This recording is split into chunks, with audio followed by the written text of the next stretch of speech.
नवरात्र में मैं वो सजावट करूंगा कि उनको और उनकी देवी जी को डाउन कर दूंगा। इसका नाम है मत्सर। ऐसे मत्सर दोष जिनमें हो उनकी कौन कहे जी। मत्सर से बहुत ऊपर उठे हुए श्री शुक सनकादिक जैसे महान भावों के द्वारा भी पालन किया जाने लायक ये धर्म है, जिस धर्म का श्रीमद् भागवत में वर्णन है। निर्मत्सराणाम सताम वेद्यम वास्तव मत्र वस्तु शिवदम तापत्र्योन्मूलनम। इस श्रीमद् भागवत में वास्तव में जानने योग्य जो वस्तु है वह कौन है? बोले परमात्मा। वही सब में बसते हैं, वही वास्तव वस्तु हैं। वासनात् वासुदेव से वासितम भुवनत्रयम् सर्वभूत निवासोऽसि वासुदेव नमोस्तुते। तो उसी वास्तव वस्तु जो परमात्म तत्व है वही जानने योग्य है, वही जिज्ञास्य है और वही श्रोतव्य है, वही कीर्तितव्य है, वही मंतव्य है और वही निदिध्यासितव्य है और वही द्रष्टव्य है, वही प्रवेष्टव्य है। तो ऐसे वास्तविक वस्तु जो परमात्म तत्व है उसका इसमें निरूपण है। और वो वस्तु कैसी है, वो तत्व कैसा है? बोले शिवदम माने कल्याण देने वाले हैं। और कैसे? बोले तापत्रयोन्मूलनम। उनकी शरण में चला जाए तो दैहिक दैविक भौतिक तीनों तापों को उखाड़ कर फेंक देने वाले हैं। और इस श्रीमद् भागवत में उसी भगवत तत्व का, भागवत तत्व का और भक्ति तत्व का वर्णन है। ये तात्पर्य। श्रीमद् भागवते महामुनि कृते महामुनि भगवान नारायण ने सबसे प्रथम ये भागवत सुनाई है ब्रह्मा जी को। ब्रह्मा जी ने देव ऋषि नारद जी को, नारद जी ने वेदव्यास जी को और वेदव्यास जी ने उपबृंगित करके, अब तक संक्षिप्त सूत्रात्मिका चतुश्लोकी परंपरा थी। और जब वेदव्यास जी के पास आई तो नारद जी की सलाह से वेदव्यास जी ने इसकी विस्तृत व्याख्या करके और अपने पुत्र श्री सुखदेव जी को पढ़ाया। ऐसे श्रीमद् भागवत के अतिरिक्त किंवा परई इधर उधर के ग्रंथ पंथ में भटकने भटकाने की क्या आवश्यकता है। ईश्वर सद्यो हृदय अवरुद्धते त्रिकृति भी शुश्रूष भी क्षणात्।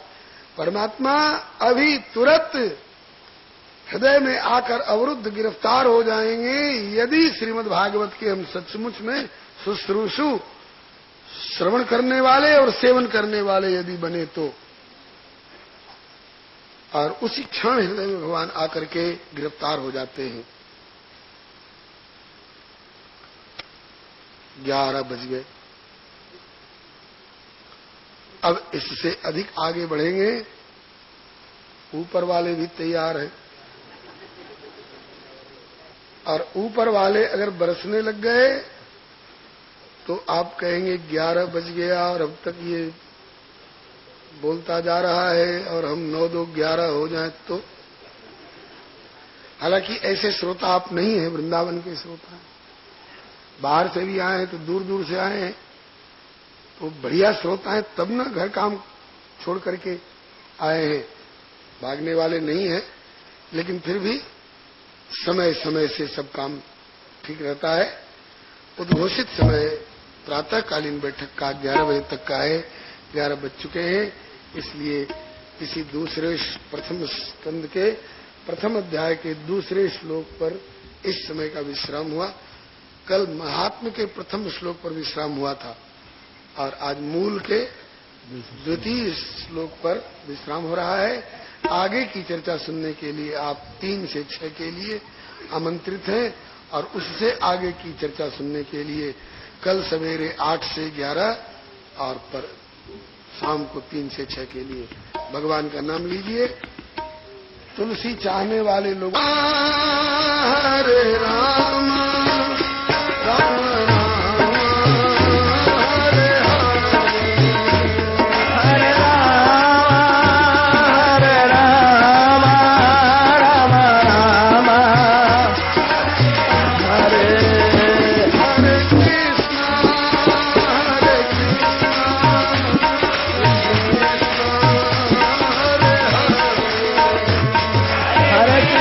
Hare Krishna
से अपराह्न की बैठक में कथा प्रारंभ होने जा रही है। आप लोग अपने अपने स्थान पर शांति पूर्वक विराजमान रहकर समाहित से कथा का श्रवण करें। श्रीमद् भागवत जी अपार महासागर से भी अधिक अगम अथाह है, पार पाने का दावा नहीं। श्री हरि गुरु वैष्णव कृपा से यथामति यथा समय यथा प्रभु प्रेरणा निवेदन किया जा रहा है। इसमें अच्छी कोई जचने वाली बात मिल जाए तो श्री सुखदेव जी का प्रसाद, श्री गुरुदेव का प्रसाद, संत भगवंत का प्रसाद समझ करके इनके ही प्रति कृतज्ञता ज्ञापन पूर्वक स्वीकार कर लेंगे। कोई आड़ी टेढ़ी बात भूल से निकल जाए तो उसे इस बालक की भूल समझकर, अथवा कोई बात निकलने लायक वाचास्खलन के कारण, समयाभाव के कारण, बुद्धि की अल्पता के कारण न निकल पाए तो उसे भी इस बालक की भूल समझकर कृपा पूर्वक क्षमा करते हुए सुधार कर लिया करेंगे। इत्यलम श्री हरे नमः। श्री प्रभु कृपा से पूर्व प्रसंग में आपने श्रीमद् भागवत महापुराण के प्रथम स्कंदगत प्रथम अध्याय के प्रारंभिक 2 श्लोकों के भाव श्रवण किए और अब तीसरे श्लोक में श्री वेदव्यास भगवान कहते हैं कि श्रीमद् भागवत है क्या? निगम कल्प तरोर गलितम फलम शुकमुखादमृत द्रव संयुतम पिबत भागवतम रसमालयम मुहुरहो रसिका भुवि भावुका। एक विशिष्ट प्रकार का वृक्ष होता है जिसको कल्प वृक्ष कहते हैं। उसके नीचे पहुंच करके राजा हो रंक हो, भला हो बुरा हो, जैसा भी मनोरथ करता है उसके अनुसार वह फल प्राप्त करता है। जाय निकट पहचान तरु छाह समन सब सोच, मांगत अभिमत पाव जग राव रंक भल पोच। किंतु वह इस धरती पर नहीं, वह स्वर्ग में निवास करता है। उसे कल्प वृक्ष कहते हैं क्योंकि मानव की कल्पना के अनुसार वह फल देता है। उससे कोई कहे कि हे कल्प वृक्ष हमें सत्तू दे दो तो वही सत्तू ले लो, दे देता है। रसगुल्ला दे दो, रसगुल्ला ले, रसगुल्ला दे देता है। सेब संतरा मांगो, विमान मांगो, अप्सरा मांगो, दे देगा। लेकिन कल उसकी पोल खोली जा चुकी है कि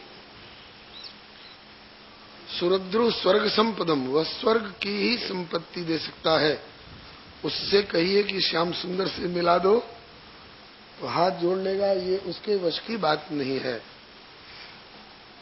उससे कहिए कि हमें भवबंधन से छुड़ा दो, मोक्ष दे दो, तो वो मोक्ष नहीं दे सकता है।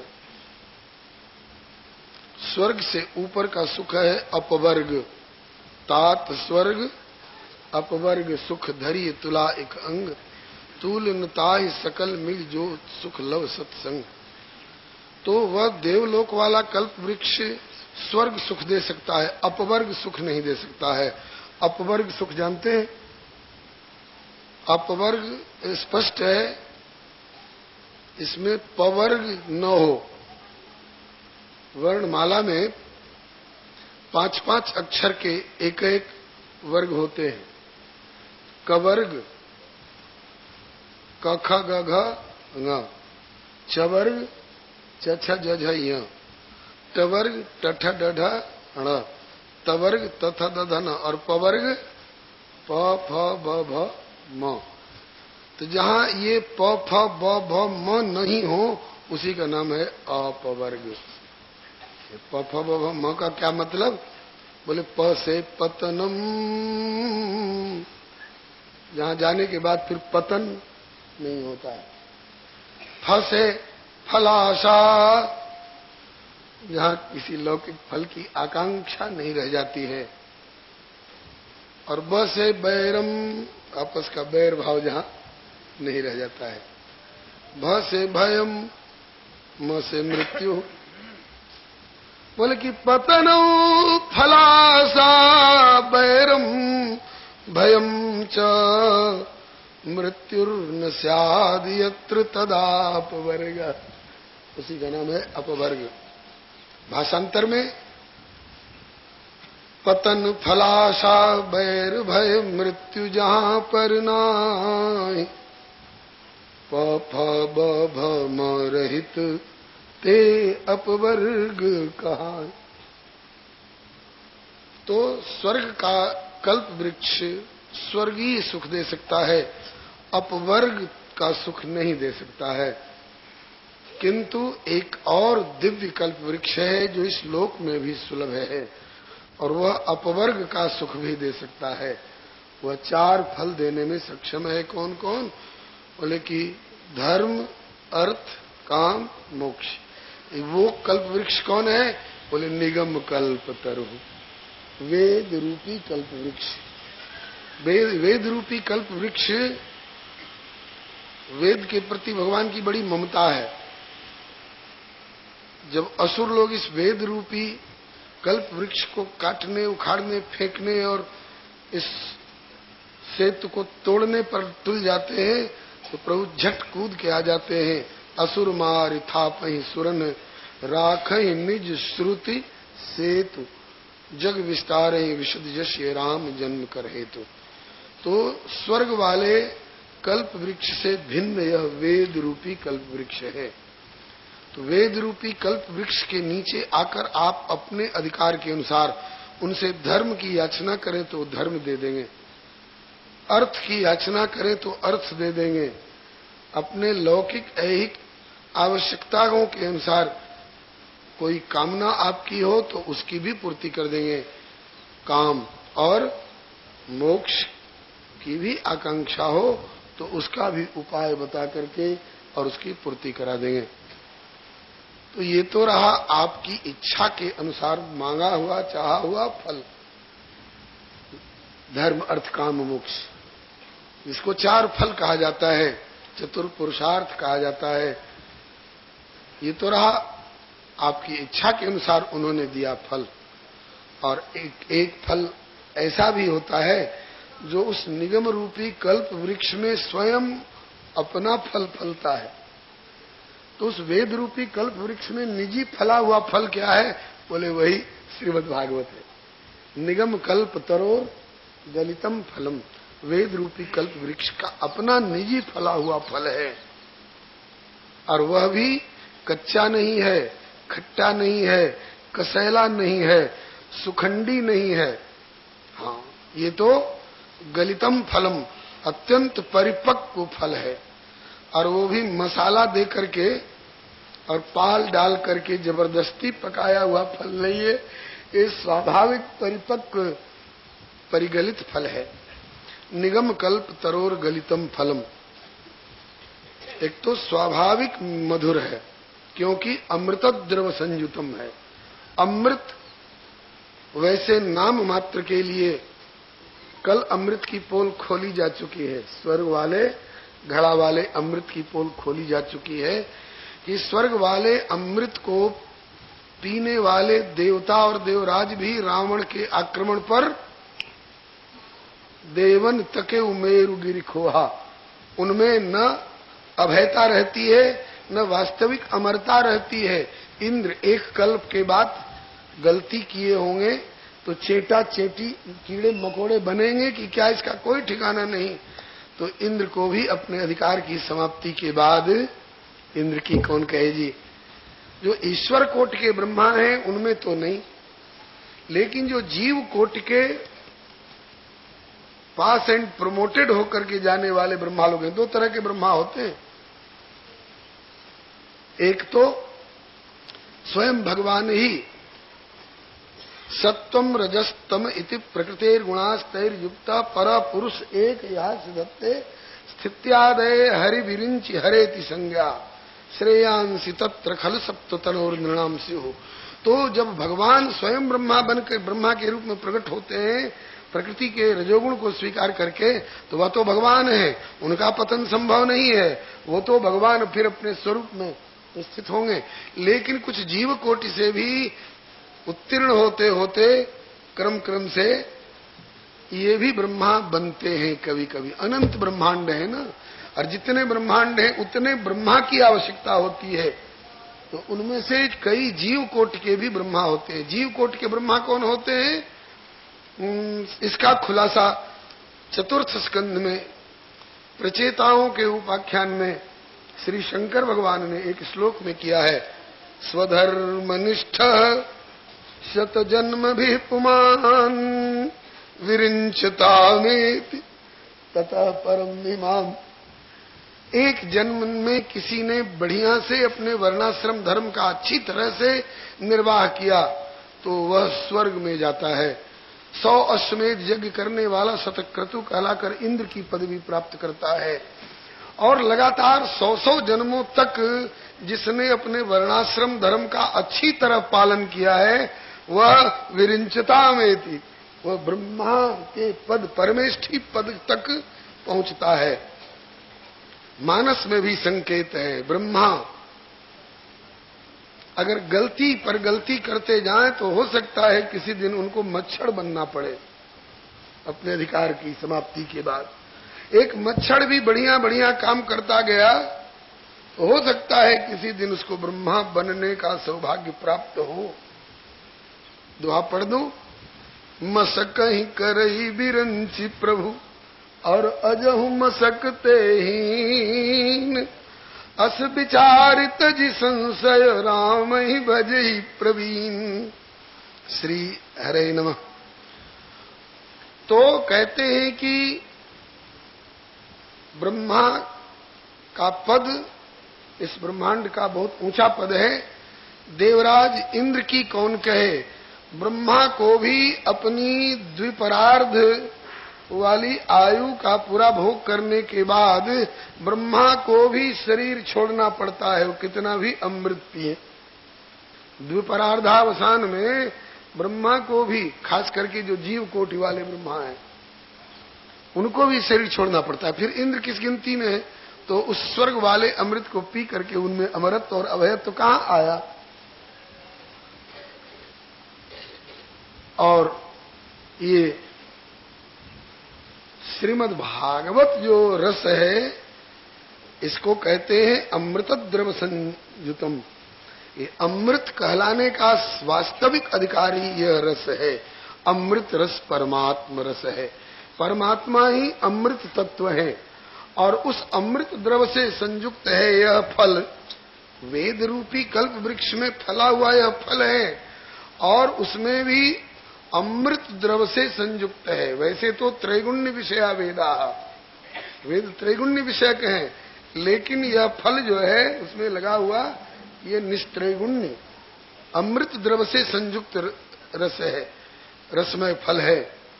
अमृत माने परमात्मा, उस परमात्मा रस से, अमृत द्रव संयुतम माने परमात्मा रस से संयुक्त रस है। एक तो परमात्मा रस है, परम मधुराति मधुर रसो वैसा। रस वास्तव में संसार में तो कहीं है ही नहीं। ये खट रस और नवरस जो वर्णन किए जाते हैं ना, ये रसाभास है, रस नहीं है, रसाभास है। रस तो निश्चित रूप से वही निश्चय का बोधक होता है। तो रसो वही स, निश्चित रूप से रस तो केवल परमात्मा ही है। रस कहलाने का अधिकारी तो केवल परमात्मा ही है। रसो वही स रसम ये वायम लब्ध्वा आनंदी भवति, मत्तो भवति, तृप्तो भवति, आनंदी भवति। तो उस एक तो अमृत द्रव से संयुक्त है, इसलिए मधुराति मधुरतम, और उसमें भी सुखमुखा। श्री सुखदेव जी की चोंच लग गई है इसमें। भरसक सुग्गे मधुर फल पर ही चोंच मारते हैं, और अगर पहले से वह कम भी मधुर हो तो सुग्गा जिसमें चोंच मार दे, तोता जिसमें चोंच मार दे, वह और मधुर हो जाता है। तो और फलों में, प्राकृतिक फलों में, प्राकृतिक हरे पंख वाले, लाल चोंच वाले तोता चोंच मारते होंगे, लेकिन वेद रूपी कल्प वृक्ष में फले हुए श्रीमद् भागवत रूपी अमृत द्रव से संयुक्त इस श्रीमद् भागवत रूपी फल में तो साक्षात परमहंस शिरोमणि श्री सुखदेव जी जैसे महापुरुष ने चोंच लगा दी है। इसलिए यह और अत्यधिक रसमय हो गया है, अत्यंत मधुराति मधुर, मधुरतर मधुरतम हो चुका है। निगम कल्प तरोर गलितम फलम सुख मुखाद अमृत द्रव संयुतम। श्री भक्तमाल ग्रंथ की टीका में श्री प्रियादास जी महाराज ने लिखा है कि टीका और मूल नाम भूल जाए सुने जब, रसिक अनन्य मुख होत विश्व मोहनी।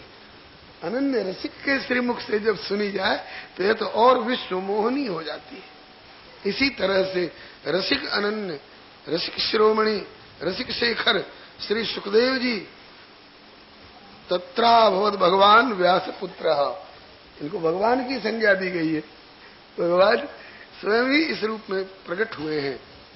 श्री हरे नमः, अथवा भगवान श्री व्यास जी का विशेषण मान लिया जाए तो भगवान वेद व्यास जी के सुपुत्र श्री सुखदेव जी महाराज, इनका चंचुपुट का संस्पर्श हो जाने से यह श्रीमद् भागवत रूपी फल अत्यंत मधुराति मधुरतम हो गया है। निगम कल्प तरोर गलितम फलम सुख मुखाद अमृत द्रव संयुतम पिबत भागवतम रसमालयम।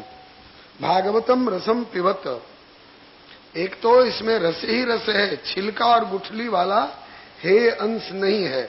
आम्र जैसे, आम्र जैसे रसाल जिसकी संज्ञा है, ऐसे मधुर फल में भी छिलका और गुठली वाला भी अंश होता है जो फेंकना पड़ता है। लेकिन इस श्रीमद् भागवत रूपी रसमय फल में छिलका और गुठली वाला हे अंश कुछ है ही नहीं, फेंकने लायक कुछ है ही नहीं। अगर कोई कहे कि यार इसमें से सार सार, कहा कि अब सार में से क्या सार निकालोगे, इसमें असार हो तब ना असार को छांट करके और सार को ग्रहण किया जाए। इसमें असार है ही नहीं। असार होता तो श्री सुखदेव जी अंतिम समय में श्री परीक्षित जी को सुनाते।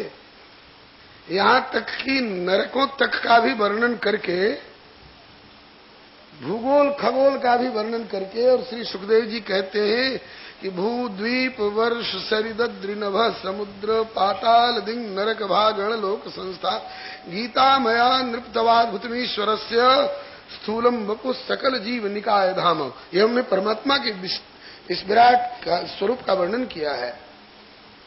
अपने को क्या करना है, बोले श्रुत्वा स्थूलम तथा सूक्ष्मम रूपम भगवतो यति ही स्थूले निर्जित आत्मानम शनि सूक्ष्मम दिया नहीं देती। तो इसमें हे अंश कुछ है ही नहीं, फेंकने लायक छोड़ने लायक कुछ नहीं है, सब उपादेय ही उपादेय है, ग्रहणीय ही ग्रहणीय है, यदि उसको हम सही सही समझ पावे, पहचान पावे उस अंश को। तो अस्तु। तो एक तो रसमय फल है, इसमें न छिलका है न गुठली है, इसलिए कहते हैं कि पिबत, पीते रहो। कब तक और क्या पीते रहो? पिबत भागवतम रसम, भागवतम रसम पिबत। और कब तक पीते रहो? बोले आलयम लय पर्यंतम, जब तक तुम्हारा लय नहीं हो जाता है। लय दो प्रकार से अनुभव में होता आता है। एक तो लय वो कि हम शरीर में ही हैं, लेकिन शरीर में रहते रहते हमारे चित्त की वृत्ति परमात्मा में इतनी लीन हो गई कि तन मनस्कास तदालापास तद विचेष्टास तदात्मिका तदगुणानेव गायन्त्यो नात्मा गाराणी सस्मरो। अपनी याद नहीं रह गई जी। दिशि और विदिशि पंथ नहीं सूझा, को मैं और चले हूं कहां नहीं बूझा। ये भी भान नहीं रह जाता हम कौन है, कहां जा रहे हैं। इधर उधर की उस तल्लीनता वाली बात नहीं कह करके श्री राधा गोविंद भगवान की पारस्परिक तल्लीनता की एक बात बता दूं। एक बार श्री यशोदा मैया ने श्री राधा रानी जगह बेटी राधा, हाँ मैया, कहा कि ने दही बिलोइयो। अब ये दही बिलोने तो लग गई, आधा घंटा तक बिलोती रही। मैया ने सोचा कि देखूं अब तक माखन निकल आयो होगो। सो आए के देखे तो उसमें न दूध है न दही है न माखन है, रीतो माट बिलो वही। क्यों? बोले राधा पुनात जगदत् चितदत्त चित्ता मंथान मां कलयती दधिरिक्त पात्रे, दधिरिक्त पात्र, इसमें कुछ है ही नहीं, रीतो माट बिलो वही। भैया ने पूछा बेटी राधा क्या कर रही है? कहा भैया तुम्हें तो कही थी ना कि दही बिलोइयो, तो दही बिलो रही हूँ। कहा देख तो या में दही है कि दूध है कि माँ का ने कछू है का? मैया या में तो कछू ना। बोले अब समझ में आई है बात कि या में कछू ना है? बोले हाँ। बोले अब तक बिलो रही थी तो अब तक तुम नहीं देख पाई? बोले यहाँ होती तब तो देख पाती, यहाँ नहीं थी। कहाँ थी? बोले तन से यहाँ थी, लेकिन मन प्राण श्याम सुंदर में विलीन थे। मन प्राण श्याम सुंदर में विलीन थे, इसको लय कहते। ऐसे ही एक बार श्याम सुंदर से कन्हैया से नंद बाबा ने कही, लाला कन्हैया, हाँ बाबा, लेने गैया की धार काढ़ लीजो। तो ये दोहनी और लोमना लेकर के गए। लोमना वो रस्सी जिससे गैया के दोनों पिछले पांव बांधे जाए पहले, नोई नोई निवृत्ति पात्र विश्वासा, तो बांधने लग गए वहां के पिछले पांव। सखा ताली बजा के ठहाका मार के हंस पड़े। कन्हैया चौंके, क्यों तुम सब मेरी हंसी करो? बोले हंसी काहे नहीं करेंगे? बोले क्यों करोगे? बोले तुम कर का रहे हो? बोले कि हम तो गैया की धार काढ़वे जा रहे हैं। कहीं कि ने ध्यान से देख, गैया की धार काढ़वे जा रहा हो, सारे की बैल की धार काढ़वे जा। बोल वृंदावन बिहारी लाल की। तो गैया की धार काढ़वे की तैयारी कर रहे हो कि बैल की? वास्तव में वो गैया नहीं, वो तो बैल हो। अरवाई के दोनों पिछले पांव बांध रहे हैं, नोई लगा रहे हैं। यही मारे तो हंस गए सखा। क्यों कन्हैया, अब समझ में बात आई? बोले अब समझ में आ गई। बोले अब तक क्यों ना आई? बोले हम यहाँ होते जब तो हम समझ लेते, यहाँ नहीं है ना। कहाँ है? बोले कि श्री राधा रानी में मेरो मन विलीन हो, राधा रानी में मेरो मन विलीन हो। मानस से अगर आपका विशेष लाग लगाव है तो वहां की भी एक बात बता दूं। बोले कि तत्व प्रेम कर मम तोरा जानत प्रिया एक मन मोरा, सो मन रहत सदा तू ही पाही। सीते ऐसा मत समझना कि तुम ही लंका में हो, तुम ही अशोक वाटिका में हो, मैं भी वही हूं, मेरा मन भी वही है। सो मन रहत सदा तो ही पाही, बोले जान प्रीति रसेत नहीं।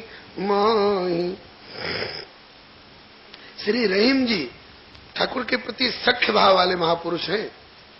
कभी कभी ताल भी ठोकते, आजा कैसे इकलो तेरू मन लग रहा है मंदिर में, ठाड़ो ठाड़ो। वो श्री रहीम जी कहें कि हे प्रभु मेरे मन में आई कि बहुत दिन है गए, चलूं प्यारे पे कछु उपहार लेके, खाली हाथ कैसे जाऊं, कछु उपहार लेके चलूं। तो कौन सा उपहार लावेगो तू? कही कि ऐसी वस्तु ले चलूं जो तुम पे ना हो। अब जिनके यहाँ ढेला मट्टी बहुत है, उनके यहाँ ढेला मट्टी उपहार ले जाकर क्या करेंगे? लंका में बोले सोना बहुत है, तो वहां सोना उपहार में ले जाके क्या करेंगे? बोले यार तो ईंट पत्थर भी सोने के। ऐसी वस्तु ले चलो जो तुम्हारे पास नहीं हो। ऐसी कोई वस्तु है जो मुंह पे ना? बोले हाँ। ऐसी कौन सी वस्तु है यार? मैं जगदीश्वर हूं। ऐसी कौन सी वस्तु जो मुंह पे ना? बोले कि वैसे तो बहुत कुछ है, सब कुछ है आपके पास में, एक ही वस्तु है जो आपके पास नहीं है। वो क्या? बोले कि रत्नाकर स्तव गृहम, समुद्र जो रत्नाकर कहलाता है वो तुम्हारा घर है, वहीं रहते हो तुम क्षीर सागर में। रत्नाकर स्तव गृहम और गृहिणी च वाई की कृपा कटाक्ष से तो और कछु पावे, तो वामे थे कोई रमा विलास लेकर तुम्हें अर्पण करें, वहां पे तुम्हारो सर्वाधिकार है। कहा कि रत्नाकर स्तव गृहम गृहिणी च पद्मा, इसलिए देयम किमस्ति भवते जगदीश्वराय। आप जैसे जगदीश्वर के लिए मैं क्या दूं? एक बात ध्यान में आई कि जो आपके पास न हो। कौन सी वस्तु? बोले कि आभीरवाम नयनाहृत मानसाय, मन नहीं है तुम्हारे पास में। कहा कि हम बिना मन के हैं? बोले हाँ। पहले से तो मन था मेरे पास में। बोले रहा होगा कभी? बोले अब? बोले आभीरवाम नयनाहृत मानसाय दत्तम मनो यदुपते कृपया गृहण। मेरे पास मन है और उदमबाजी कर रहे हो, और तुम्हारे पास मन नहीं है, तुम बेमन के गैया के बदले में बैल को धार काटने चल देते हो। मन होता तो बैल की धार काहे को काटते थे? इसलिए तो मन गया कहां? बोले तुम्हारा मन श्री जी ने चुरा लिया है, श्री जी के पास सो मन रहत सदा तो ही पाए। इसलिए दत्तम मनो, मैं अपना मन दे देता हूं और आप अपने मन की जगह पर इसको फिट कर लो। मैं जाके उदमबाजी से बच जाऊंगा और तुम मन वाले हो जाओगे। दत्तम मनो यदुपते कृपया गृहण। इसका मतलब यह है कि श्याम सुंदर राधा रानी में विलीन रहते हैं और राधा रानी श्याम सुंदर में विलीन रहती हैं। हम लोगों में कोई भाग्यशाली ऐसे भी हो सकते हैं जो राधा माधव जुगल में जिनका मन विलीन हो जाता हो, और विलीन होने के पश्चात हमने गले का हार कमर में पैर रखे हैं कि कमर की कौंधनी गले में पैर रखी है, इस बात का होश नहीं रह जाता है। कब? जब मुरलिया हरि की मधुबन में धूम मचा, मुरलिया हरि की मधुबन में धूम मचाई, वृंदावन में वंशी बाजी तीन भुवन धुन छाई, वृंदावन में वंशी बाजी तीन भुवन धुन छाई। ले वीणा नारद जी दौड़े शिव समाधि बिसराई, ले वीणा नारद जी दौड़े शिव समाधि बिसराई, मुरलिया हरि की मधुबन में धूम मचाई, मुरलिया हरि की मधुबन में धूम मचाई। कुछ कर नहीं पा रही हैं और रस पंचाध्यायी में आप विशेष रूप से सुनेंगे।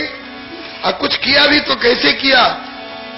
बोले जैसे तैसे उल्टे सूधे गृह कार्य निपटाई, जैसे तैसे उल्टे सूधे गृह कार्य निपटाई, और उल्टे कर श्रृंगार गुजरिया वंशीवट को धाई, उल्टे कर श्रृंगार गुजरिया वंशीवट को धाई, मुरलिया हरि की मधुबन में धूम मचाई, मुरलिया हरि की मधुबन में धूम मचाई। उल्टे महाराज का एक नमूना लीजिए। एक ही साथ चूल्हे पर दो वस्तु चढ़ी हैं, एक और दार और एक और खीर। खीर में डारनो नो का शक्कर, खीर में डारनी चाहिए थी शक्कर और दार में घेरनो चाहिए हो नून, लेकिन उल्टो है गो। खीर में नून, दार में शक्कर, मक्खन में मिर्चाई। खीर में नून, दाल में शक्कर, मक्खन में मिर्चाई। ये तो रसोई बनानो रहे हो, परोसनो और स्वादिष्ट। गऊ को साग, ससुर को भूसी, ऐसी मत बोराई। गऊ को साग, ससुर को भूसी, ऐसी मत बोराई। मुरलिया हर की मधुबन में धूम मचाई। मुरलिया हर की मधुबन में धूम मचाई। ऐसा क्यों हो गया? इसलिए कि मनता जा रघुवर वैदेही, इसको लय कहते हैं। मन का प्रभु में लय हो जाना, विलीन हो जाना। मनता जा रघुवर वैदेही, बिन मन तन दुख सुख सुधि के। जब मन यहाँ नहीं है तो बेचारे हाथ को क्या पता कि हम किसमें क्या डाल रहे हैं। मतलब कि ऐसी स्थिति जब तक नहीं आ जाए, अपने को भूल न जाओ, प्रभु में विलीन होकर के, तब तक पिबत भागवतम रसमालयम, तब तक आलयम लय पर्यंतम भागवतम रसम पिबत, इस भागवत रस को पीते रहो। पर दूसरा प्रकार का लय है जिसको आत्यंतिक प्रलय कह करके आगे बताया गया है। संसार ज्यों का त्यों रहेगा, आपका शरीर आपसे किनारे हो जाएगा और फिर अपनी समस्त वृत्तियों को तदाकार करके और उनका चिंतन करते करते इस स्थूल शरीर से किनारे होकर के और अपनी सत्ता को उनमें विलीन कर दोगे। ये भी विलयन एक प्रकार का लय है। जब तक आपका लय उसमें नहीं हो जाता है तब तक। अच्छा, जगह की दिक्कत हो तो आप लोग खूब आगे आगे बढ़े आओ। हाँ, ये बात कहनी ना पड़े, अपने आप कर लेना चाहिए। क्यों इसमें 2 मिनट खर्च किया जाए? बहुत जगह है भी, आप लोगों के आगे एकदम जगह मत छोड़ो। माताएं वर्षा हो रही है, कहा पिबत भागवतम रसमालयम। ओहो, तब तो इसको साजु जी मोक्ष कहते हैं। आत्मा का परमात्मा में विलीन हो जाना, इसको साजु जी मोक्ष कहते हैं। तो साजु जी मोक्ष ही तब तो श्रीमद् भागवत का चरम फल हुआ। श्रीमद् भागवत की और श्रीमद् भागवत श्रवण की चरम परिणति अपने आप को भगवान में विलीन कर देना, अपनी सत्ता को खो बैठना। तो यही बात, तब तो श्रीमद् भागवत का फल मोक्ष हुआ। बोले ना, मोक्ष पर्यंतम अपि कापट्यम कहा है श्री श्रीधर स्वामी जी। तो फिर आगे इसका श्रीमद् भागवत का और इस रस की मधुरता और उपादेयता का प्रतिपादन कैसे होगा? तो आगे कहते हैं मुहुः रहो रसिका भूवे भाव का। तो मुहुः शब्द में कहते हैं कि अगर वह स्थिति किसी दिन आ जाए कि आप उस परमात्मा में विलीन होने लग जाएं, तो आप उस विलीन होने वाली स्थिति का त्याग करके वापस लौट आइए, कहिए कि नहीं, हमें मोक्ष नहीं लेना है। तब न मुहुः बारंबार पुनः पुनः पुनः पुनः इस रस का पान करेंगे। इस पर पूज्य चरण स्वामी श्री अखंडानंद जी एक घटी घटना उदाहरण के रूप में प्रस्तुत किया करते थे। आप लोगों ने नाम सुना होगा महामना पंडित श्री मदन मोहन मालवीय जी महाराज का, जो काशी हिंदू विश्वविद्यालय के संस्थापक रहे हैं। उनका जब शरीर छूटने का समय आया तो उनके परिकरों ने कहा कि गुरुदेव, आपका यह विश्वविद्यालय परिसर जो है ये काशी वाराणसी के पंचकोशी परिक्रमा से थोड़ा बाहर पड़ता है। जिस काशी पंचकोशी परिक्रमा में शरीर छोड़ने पर मुक्ति मिला करती है, काश्याम मरणान मुक्ति ही, उससे ये थोड़ा बाहर पड़ता है। अगर आप कहें तो हम आपको उस काशी त्रिकोण के भीतर ले चलें, जिसमें शरीर छोड़ने पर मुक्ति मिला करती है। मना कर दिया श्री मालवीय जी ने, नहीं उधर वहां मत ले जा। बोले क्यों? कहा कि वहां जाकर शरीर छोड़ूंगा तो मैं तो मुक्त हो जाऊंगा, मुझे मुक्त नहीं होना है। हाँ गुरुजी, लोग मद्रास से आते हैं कि काशी में मरेंगे तो मुक्ति मिल जाएगी, बंबई से आते हैं, जलंधर से आते हैं, मद्रास से आते हैं, डिब्रूगढ़ से आते हैं, आसाम से, और आप यही 10 कदम के लिए आप आलस क्यों कर रहे हैं? बोले आलस के मारे मने नहीं कर रहे हैं, उत्साह के मारे मने कर रहे हैं। ये कैसा उत्साह गुरुजी, हमारी समझ में नहीं आया, व्याख्या करके समझा दो। तब श्री मालवीय जी ने कहा कि भैया इस जन्म में इस शरीर से इस सनातन धर्म की सेवा करके जितनी सेवा हो पाई है उतने से मुझे संतोष नहीं, तसल्ली नहीं। मेरी इच्छा है कि मुक्त न होऊं बल्कि फिर जन्म लूं और फिर इस सनातन धर्म की सेवा करूं। इस जन्म में जितना श्रीमद् भागवत रस का पान कर चुका हूं उससे मुझे तसल्ली नहीं, संतोष नहीं। मेरी इच्छा है कि फिर से जन्म लूं और फिर से श्रीमद् भागवत रस का पान करूं। इसलिए पिबत भागवतम रसमालयम के आलयम के बाद फिर मुहुर हो, मुहु मुहु मुहु पुनः पुनः। हमें फिर जन्म मिले वो मंजूर है, लेकिन हम उनमें विलीन हो जाएं, अपनी सत्ता खो बैठे, ये बात हमें मंजूर नहीं है। इस पर गुरुदेव एक दृष्टांत सुनाया करते थे, श्री वैष्णवदास जी इसको दोहराया करते थे। 2 चेटा, ये काले काले चेटा होते हैं ना, मीठा के बड़े प्रेमी होते हैं। तो 2 चेटाओं ने सुना कि हाथरस का बूरा बहुत स्वादिष्ट होता है, तो बस कहा कि चलो हाथरस। पहुंच गए हाथरस और बूरे की घुटाई हो रही थी। आपने देखे होंगे बड़े बड़े कड़ाहों में और बड़े बड़े लकड़ी के पलटा से घुटाई होती है। घुटाई हो रही थी, दोनों चेटा पहुंच गए उस कड़ाह के कन्नट पर।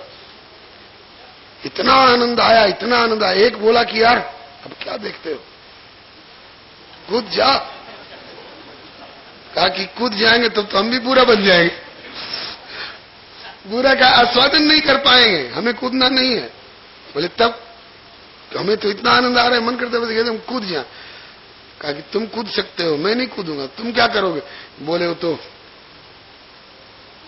घुटाई में थोड़ा जोर का झोंका लगने से जो बूढ़ा उछल उछल करके कन्नट पर आ जाता है, हम तो उसी को आस्वादन करने में लगे रहेंगे।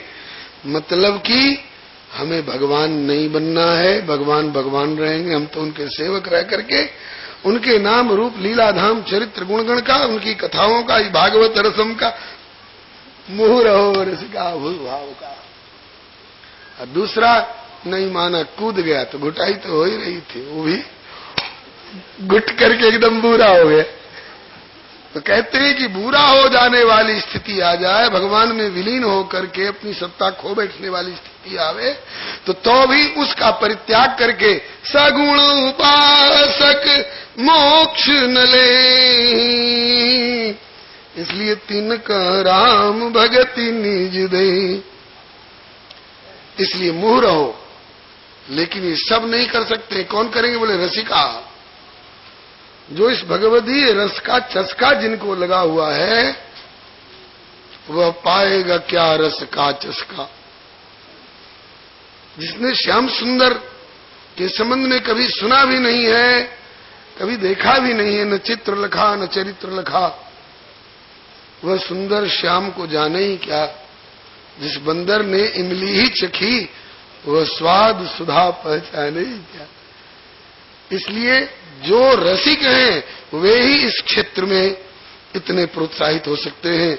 मोह रहो रसिका भूवि। भूवि का मतलब इस भूतल पर ही रस सुलभ है। स्वर्गे सत्ये च कैलासे वैकुंठे नास्ते रस अतः पिबंत सद्भाग्या मामा मुंचत करहिचित। इसलिए भूवि भाव का, भूतल के भाव भक्तों को संबोधन करके और ये बात बताई जा रही है। और उसमें भी भाव का, जो भावुक है। कौन भाव में भावुक है? बोले भाव अवश्य भगवान। भक्ति भाव में, प्रेम भाव में भावुक है, और दुनियादारी वाले में हो तब नहीं। भाव अवश्य भगवान, सुख निधान करुणा भवन, तजी ममता मदमान भजी सदा सीतारमन। भावुक कौन है? जिनमें भाव का अंकुर पैदा हो चुका है। भाव का अंकुर पैदा हो चुका है, कैसे माना जाएगा? बोले उनकी रहनी कुछ और तरह की हो जाती है।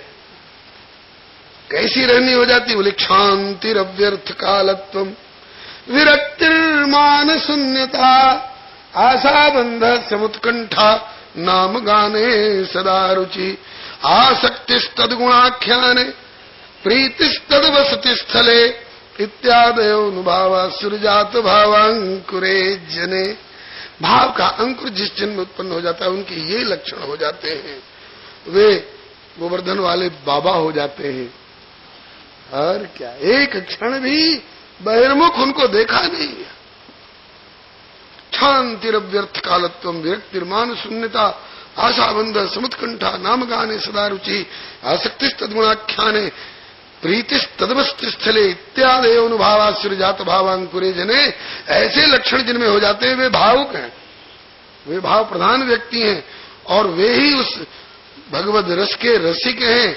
और रसिक ही इस रस को जान सकता है। भगवद रसिक की बातें रसिक बिना को समझ सके ना। इसलिए पिबत भागवतम रसमालयम मुहुरहो रसिका भूमि भावुका। पृथ्वी पर के हे भावुक रसिको, इस रस को पीते रहो। मामा मुंचत कर हे चित्त। आप बड़े भाग्यशाली हो, अतः पिबंत सद्भाग्या मामा मुंचत कर हे चित्त। एक बात और हमारे गुरुजन आचार्यजन बताते हैं, ये तो आपको साबित हुआ ही, समझ में तो आ ही गया होगा कि वेद रूपी कल्प वृक्ष में लगा हुआ उसका निजी फल है। और उसमें भी आचार्यजन बतलाते हैं कि वेद रूपी कल्प वृक्ष की सबसे ऊपरली डाली का फल है। सबसे ऊपरली डाली भगवान श्री हरि, वहां से चला है। तो वहां से चला होगा, एकदम टपक गया होगा, नीचे आकर के फट गया होगा, धूल दूसरित हो गया होगा, न छिलका है न गुठली है तो धूल में सन गया होगा। बोले तो वैसे गिर गया है, थोड़े हाथों हाथ आया है। हाँ, भगवान नारायण सबसे ऊपरली डाली है वेद रूपी कल्प वृक्ष के, और उसमें लगा हुआ यह फल है। और वहां से कहाँ आया? वहां से ब्रह्मा रूपी डाली पर आया। भगवान नारायण ने यह भागवत सर्वप्रथम ब्रह्मा जी को प्रदान की चतुश्लोक के रूप में। आप द्वितीय स्कंध में सुनेंगे आगे चल करके। और ब्रह्मा जी के यहां से चल करके ये नारद जी के यहां नारद रूपी डाली पर आया। नारद रूपी डाली से टपका तो वेद व्यास रूपी डाली पर आया। और वेद व्यास रूपी डाली थोड़ी चौड़ी रही, वहां आकर के ठिठक गया। और वहीं पर श्री सुखदेव जी को मौका मिल गया, इनने चोंच लगा दिया। इसलिए सुख मुखादमृत द्रव संयुतम पिबत भागवतम रसमालयम मुहुरहो रसिका भावुका। अब आगे बतलाते हैं कि बोलिए श्रीमद् भागवत महापुराण की जय। नैमिषे निमिष क्षेत्र ऋषि शौनकादय सत्रम स्वर्गाय लोकाय सहस्र सममासत। नैमिषारण्य क्षेत्र में जो लखनऊ के पास बताया जाता है, वहां व्यासासन पर विराजमान श्री सूत जी महाराज, दो सूत जी श्रीमद् भागवत में दृष्टिगोचर होते हैं। एक लोमहर्षण सूत जी और एक श्री उग्रश्रवा सूत जी। तो लोमहर्षण सूत जी पहले कथा सुनाया करते थे उसी नैमिषारण्य की, उसी व्यास गद्दी पर बैठ करके। और श्री बलराम जी की तीर्थ यात्रा के बाद उनका परम पद हो गया तीर्थ यात्रा के समय में। उसके बाद उनके पुत्र श्री उग्रश्रवा सूत जी, आत्मा वही पुत्र उत्पन्न इति वेदानुशासनम के अनुसार तस्मादस्य भवेद भक्ता आयुरिंद्रिय सत्वान। उनके पुत्र श्री लोमहर्षण जी के पुत्र श्री उग्रश्रवा सूत जी कथा सुनाने लग गए। तो श्रीमद् भागवत जिस समय सुनाई जा रही है उस समय श्री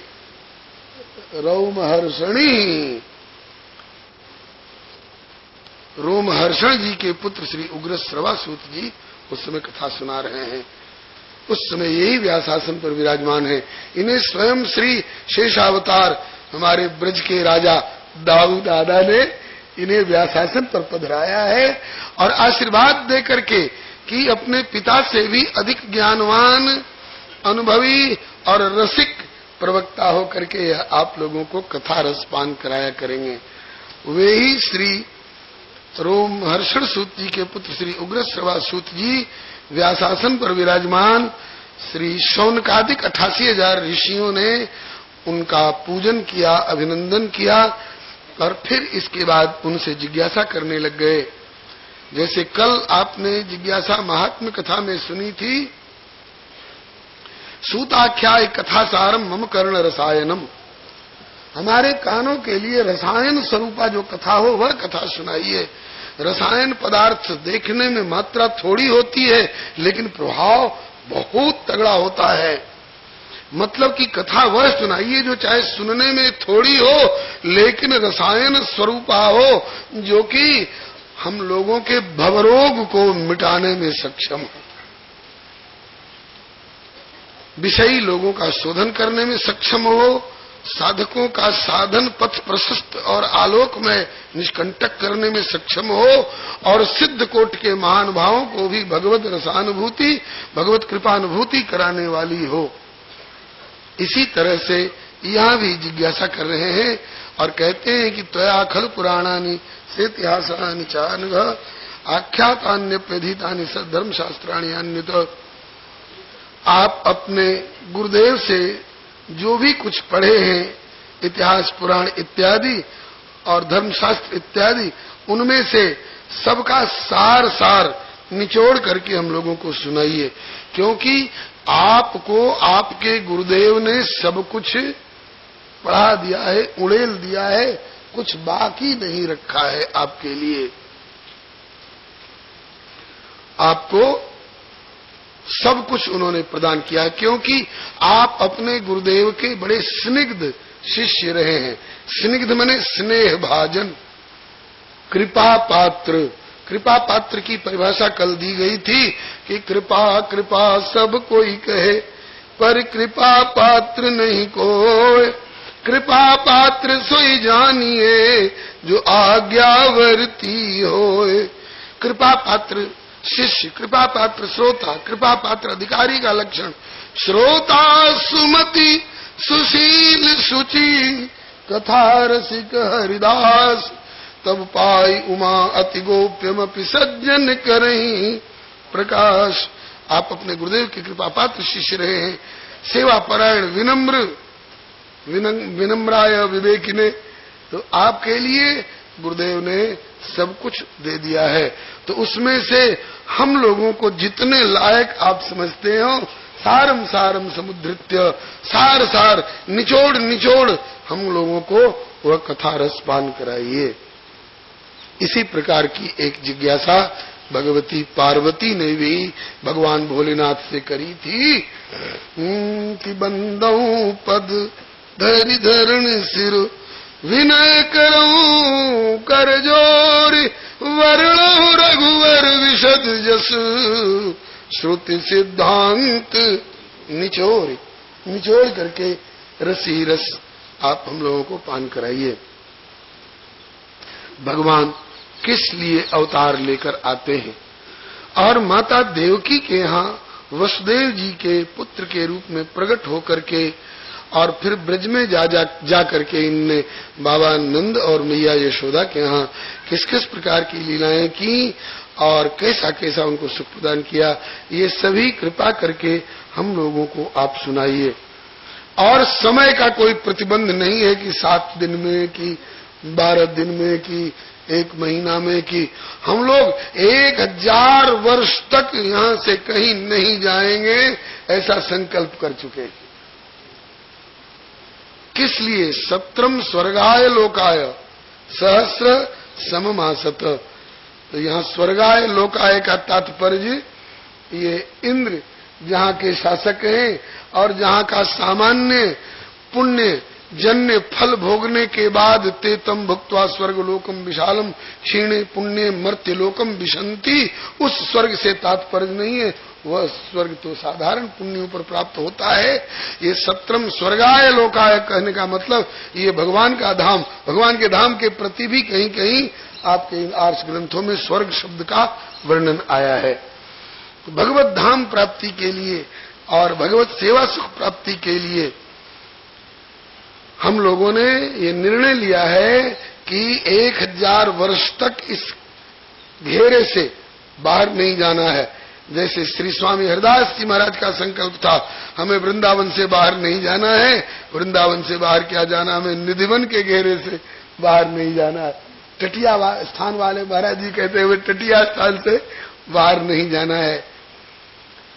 अरे स्वयं तो जाना ही नहीं है। श्री हरिराम जी व्यास तो यहाँ आ गए, उनको भी कहते हैं कि अब तुमको भी बाहर जाने की जरूरत नहीं है। उनके ठाकुर जी को गिरफ्तार कर करके और उसमें चिड़िया भर भर करके बोले कि आपके ठाकुर जी नहीं जाना चाहते उड़ के यहाँ से, आप काहे को जाएंगे। यदि गत्वा न निवर्तन्ते तद्धाम परमम मम यत्र प्रविष्ट सकलोपि जंतु आनंद सच्चित घनता मुपैति। जिस श्रीधाम में आने के बाद साधारण प्राणी भी सच्चित आनंद स्वरूपता को प्राप्त कर जाते हैं भगवान की कृपा से। अहो मधुपुरी धन्या वैकुंठाच्च गरीयसी विना कृष्ण प्रसादेन क्षणमेकम न तिष्ठति। तो इससे बाहर नहीं जाना है। अरे मन वृंदावन निहार, बाहर में यद्यपि मिले कोट चिंतामणि तदपि न हाथ पसार। बाहर में चिंतामणि की कौन कहे, स्वयं बहिर्दृष्टि मुपैत वाहरी। स्वयं भगवान भी ब्रज से बाहर खड़े होकर के कहते हैं आजा आजा आजा, कहते हैं कि तुम ही आ जाओ, हम नहीं जाते ब्रज की सीमा से बाहर। इस प्रकार से जय श्री भट्ट धूरि धूसरतन यह आशा उर्धार। विपिन राज सीमा के बाहर हरिहू को न निहार। ये तो वृंदावन के रसिकों की बात है। जिनको वृंदावन तक पहुंच नहीं हो पाती है वे बेचारे वही वृंदावन बना लेते हैं, वही वृंदावन का वातावरण। श्री राधा बाबा ने गोरखपुर की गीता वाटिका में ही गिरिराज जी को पधरा रखा, वही उनके लिए वृंदावन का व्यापक स्वरूप प्रकट होता है। तो हमें इस क्षेत्र से बाहर नहीं जाता। इसको क्षेत्र संन्यास कहते हैं, सदुकड़ी भाषा में इसको क्षेत्र संन्यास कहते हैं। 1000 वर्ष तक, हम लोगों को 1000 घंटे का ठिकाना नहीं है, 1000 मिनट का ठिकाना नहीं है बलिहारी। और आप लोगों ने 1000 वर्ष का निश्चय कर लिया है, कहा कि ऋषि लोग भविष्य दृष्टा होते हैं, ऋषि का मंत्र दृष्टा है और ये सब कुछ जानते हैं। और संसार में किस लिए घूमेंगे, संसार में किस लिए घूमेंगे, संसार को देखने के लिए। संसार अब देखने लायक नहीं रहा, क्योंकि कलिमागतम आज्ञाय, कलियुग आ गया है।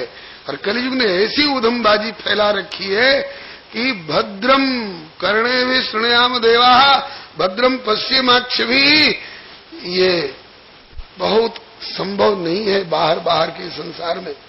सिर्फ वृंदावन में तो संभव ही है, लेकिन बाहर घूमने में अखबारों को देखने से पता चलता है, कहीं युवक ने आत्महत्या कर ली, कहीं युवती की लाश मिली, कहीं बैंक की डकैती हो गई, कहीं बैंक लूट लिया गया, कहीं ट्रेन दुर्घटना हो गई। बोले यही सब देखने के लिए हम बाहर जाएंगे वृंदावन से, यही सब देखने के लिए।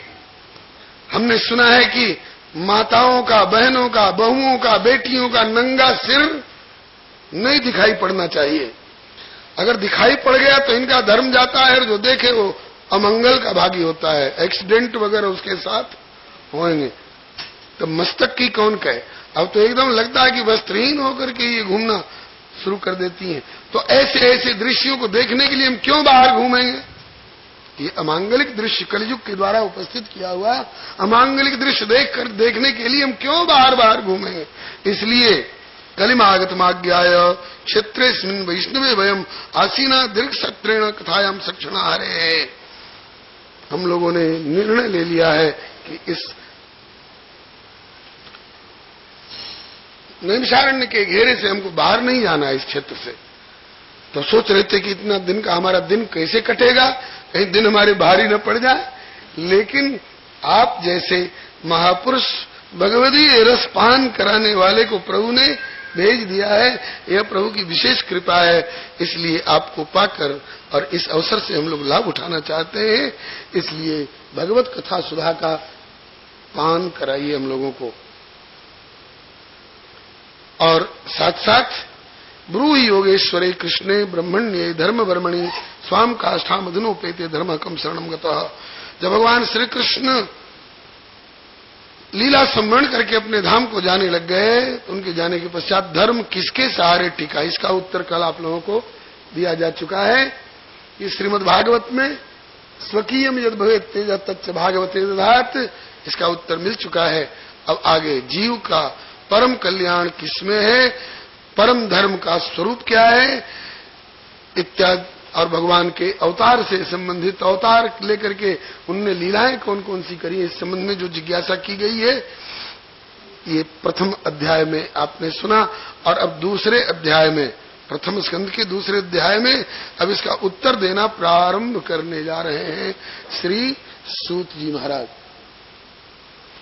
इति संप्रश्न संभृष्टो विप्राणाम रोमहर्षणि प्रतिपूज्य वचस्तेषाम प्रवक्तुमुपचक्रमे।